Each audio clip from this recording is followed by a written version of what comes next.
Lula e o vidro estilhaçado. Em qual série de fotografias de jornais de folhas encaixar essa imagem?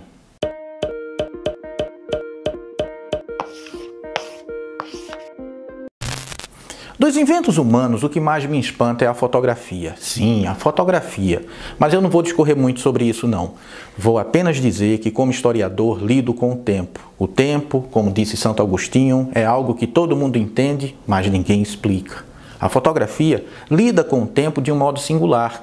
Ela captura o imperceptível do instante.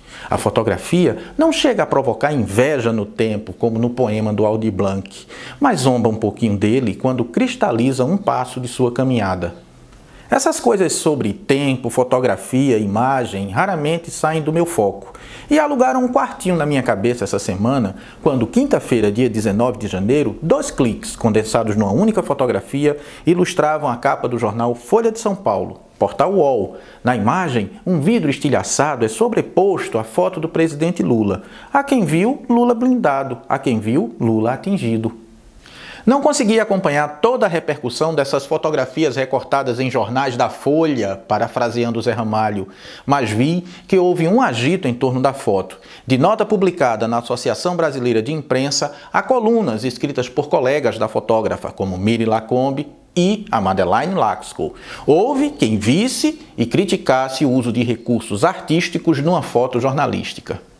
A autora da foto, Gabriela Biló, foi às redes e explicou elementos da técnica utilizada. Afirmou que entendia quem não gostou da ideia da foto e apresentou aspectos de sua própria interpretação. Disse que primeiro apontou a câmera para o vidro estilhaçado, depois para o presidente. Esperou dele um gestual que, abre aspas, achasse interessante, e o tímido sorriso de Lula ajeitando a gravata para ela significava, abre aspas, a vida continua. A explicação da Gabriela Biló nos ensina que, entre o primeiro e o segundo clique, há um espaço de mais ou menos 30 metros que separam o vidro estilhaçado do ambiente onde o presidente Lula se encontrava quando foi fotografado. São fotos, portanto, de um mesmo lugar, o Palácio do Planalto. A ênfase no espaço é válida, claro. Mas, como dissemos, para a fotografia me parece mais importante o tempo do que o espaço.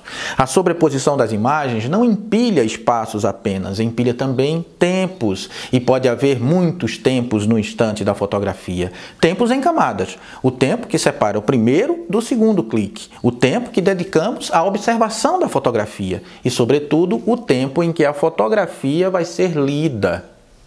Mas quero voltar ao espaço para não dizerem que o historiador só fala de tempo. Vou, no entanto, voltar por um caminho diferente. Não vou ao espaço lugar, o espaço material, o espaço do Palácio do Planalto. Vou ao espaço do jornal Portal, onde a foto da Gabriela foi originalmente publicada.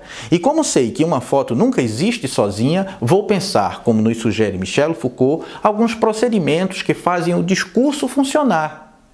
Se olharmos para procedimentos como a ordenação, a classificação, a distribuição de imagens de Lula e do PT em veículos como Folha de São Paulo, UOL, se formos pensar o que se conta, o que se comenta, o que se repete nas imagens de Lula e do PT publicadas nesses veículos, não é difícil entender porque muitos viram as imagens de forma negativa. É porque aquela imagem da Gabriela não é única. Ela é, sem muito esforço, encaixada numa série ordenada de arquivos potente de imagens, todas elas desabonadoras do PT e da esquerda de modo geral.